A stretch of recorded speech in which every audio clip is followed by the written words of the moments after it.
The car door slammed shut. The engine was still running.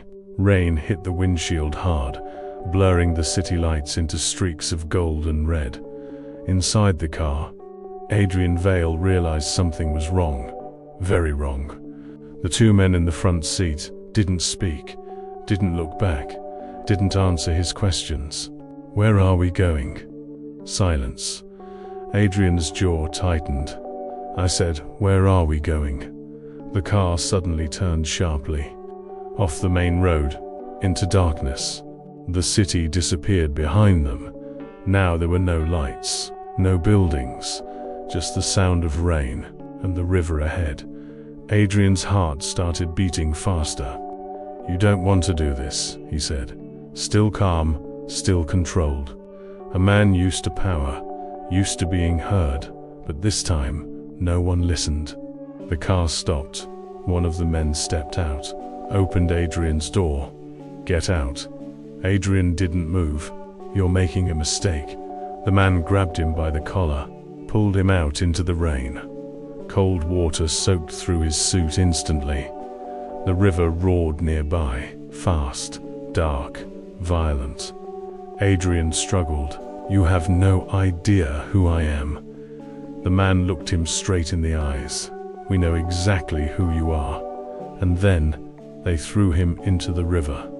The water hit him like ice. The current dragged him instantly. Adrian tried to breathe, but swallowed water instead. His body twisted in the current. Pulled under, then up again, then under. The suit,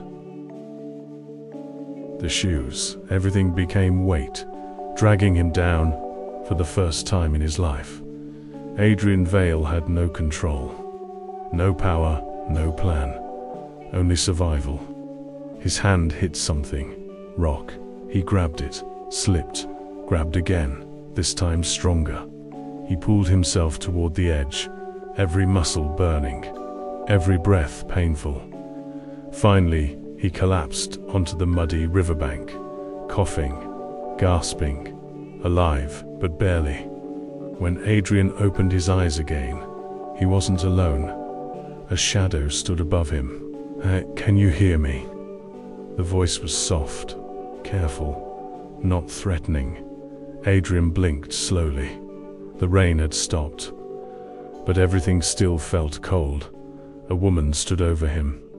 Simple clothes, worn, her face tired, but kind.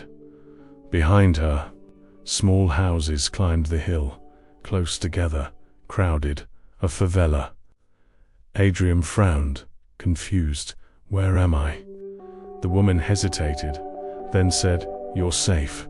Adrian almost laughed. Safe? For the first time in years. He wasn't sure what that word meant anymore. Her name was Rosa. She lived in a small house near the river. She had found Adrian lying unconscious near the water. Most people would have walked away, but she didn't. Now Adrian sat inside her home, wrapped in old blankets. The room was small, simple, but warm. Rosa handed him a cup of tea. "Drink." Adrian looked at it, hesitated, then took it. Because now, he had no reason not to trust.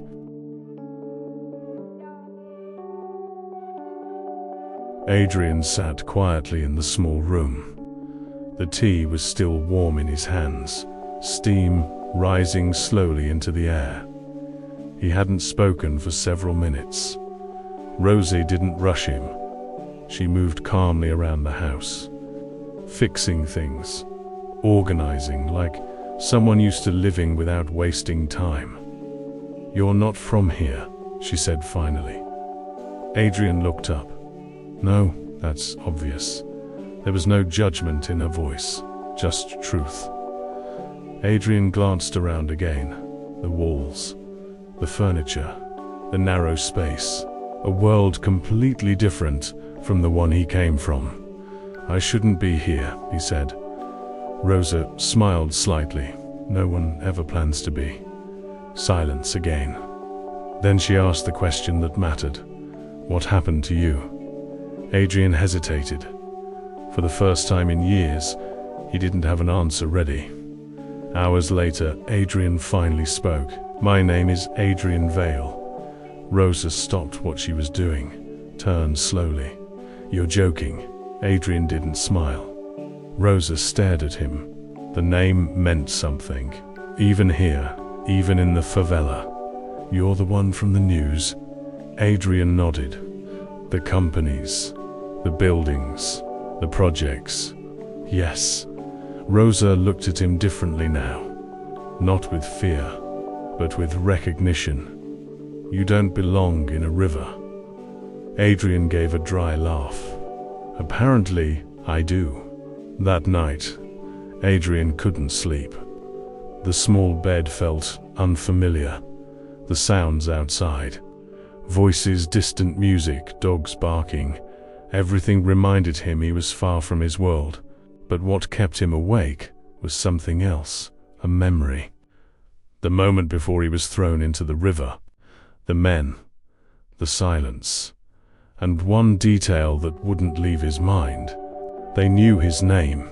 That wasn't random. That was planned. Someone had sent them. Morning came early. Sunlight entered through the small window. Adrian stepped outside. The favela was alive. Children running. People talking. Music playing somewhere in the distance. Life. Simple. Real. Not controlled. Not filtered. Adrian walked slowly, observing everything. People noticed him. His clothes, his posture. He stood out, completely. A boy approached him. "You're lost?" Adrian looked down. "Something like that." The boy smiled. "Everyone is sometimes." Adrian almost smiled back. Later that day, Rosa sat across from him. "You said your name is Adrian Vale." "Yes." She leaned forward slightly. "Then I know why you're here." Adrian frowned. "What do you mean?" Rosa looked at him carefully. "Because of what your company did." Adrian's expression changed. "What are you talking about?" Rosa didn't hesitate. "They removed families, closed housing, forced people out." Adrian shook his head. That was you." Silence. Heavy. Uncomfortable. For the first time, Adrian wasn't being attacked. He was being confronted with truth. Rosa stood up slowly. "There was a woman," she said. "She lived near the river." Adrian listened. "She lost everything when your company expanded." Adrian swallowed. "That happens in development." Rosa looked at him. "No, that happens when people stop seeing others as human." The words hit harder than anything. Adrian stayed silent. Then Rosa said something that changed everything. "That woman." She paused. "Was your mother?" Adrian stood up so fast, the chair fell behind him. "That's impossible." Rosa didn't move. "You were taken away when you were young, adopted, given a new life." Adrian shook his head. "No, that's not true." But something inside him shifted, because deep down there had always been a gap, a missing piece, a past he never fully understood. "What happened to her?" he asked quietly. Rosa hesitated, then answered, "She's still here." Adrian walked beside Rosa through narrow streets. Every step felt heavier. Every breath was slower. The favela no longer looked unfamiliar. Now it felt connected, personal, real. They stopped in front of a small house. Very simple. Old. Rosa looked at him. "She's inside." Adrian didn't move. For the first time in his life, he was afraid. Not of losing money, not of losing power, but of the truth. Adrian pushed the door open slowly. Inside, an older woman sat quietly, her hands resting on her lap, her eyes tired, but strong.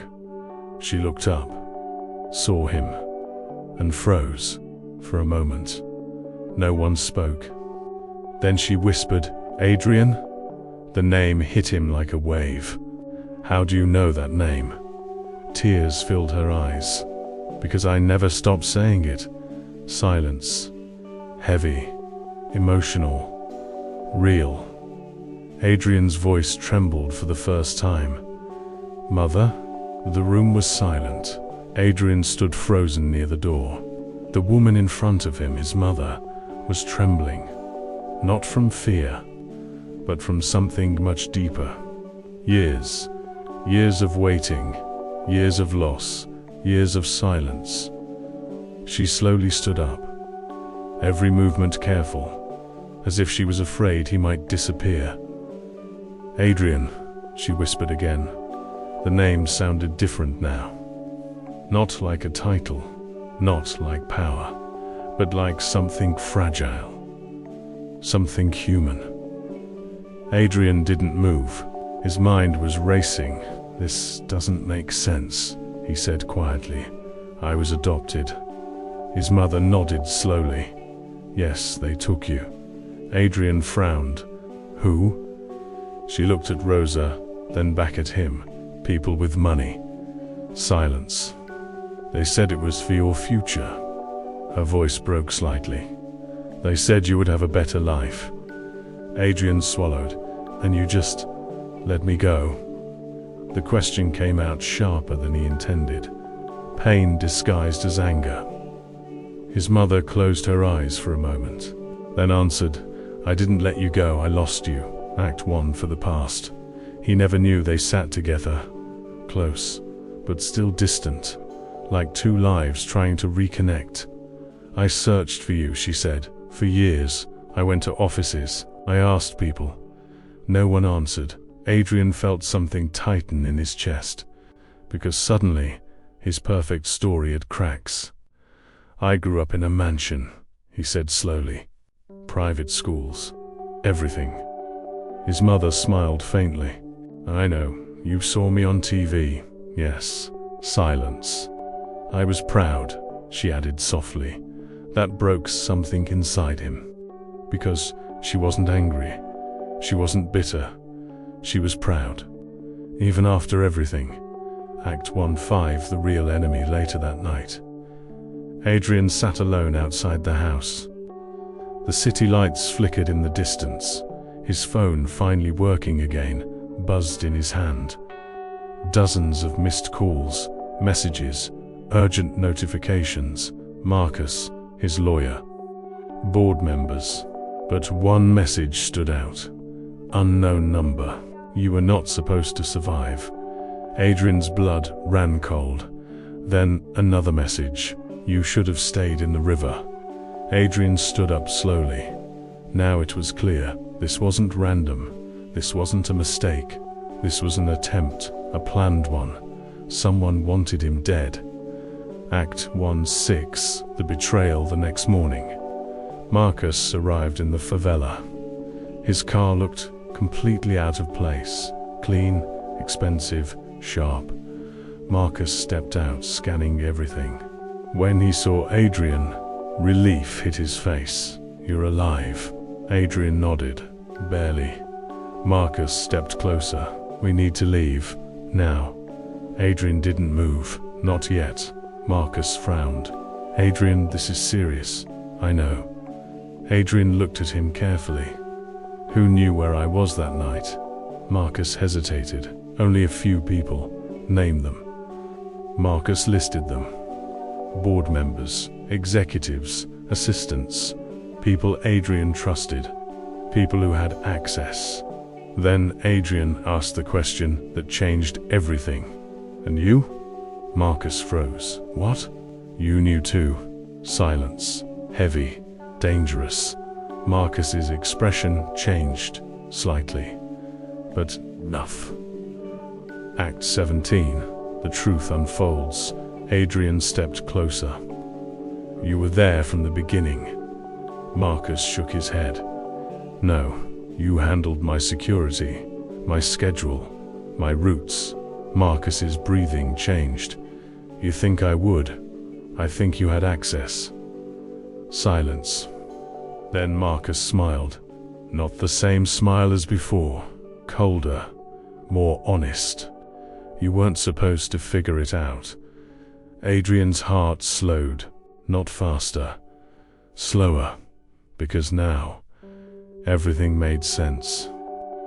You sent them, Adrian said. Marcus nodded slightly. It was time. For what? Marcus looked at the city. For change. Act 18, the final play. Adrian didn't react with anger, didn't shout, didn't attack. Instead, he smiled, and that confused Marcus. You think this is over? Adrian asked calmly. Marcus frowned. You're alone here. Adrian shook his head. No. He raised his phone, pressed a button. Within seconds, cars entered the favela. Not just any cars. Police, security. Marcus's expression changed instantly. You planned this. Adrian nodded. The moment I saw your name in the system logs, Marcus stepped back. Everything is recorded. Silence. Then Adrian said the final words. You tried to kill me. Act 19. The fall of power. Marcus didn't resist. He knew it was over. As he was taken away, he looked back once. Not with anger, but with something else. Respect. You changed, he said. Adrian didn't answer. Because he had. Act 2. Oh, the real destiny. Days later. Adrian stood in the favela again, but this time, not as someone lost, as someone who belonged. He looked at his mother, at Rosa, at the people, and made a decision. Not business, not profit, something else. This place changes, he said, but not like before. His mother looked at him. How? Adrian smiled. With them. Not over them. Not replacing them. With them. Final scene. What the river couldn't take at sunset. Adrian stood near the river again. The same river that almost took his life. He looked at the water, then back at the favela, at his mother, at his past, and finally understood something simple. He didn't fall into that river by accident. He was pushed. Yes, but what he found after was something no money could buy. His truth, his origin, his purpose, and sometimes losing everything is the only way to find what truly matters.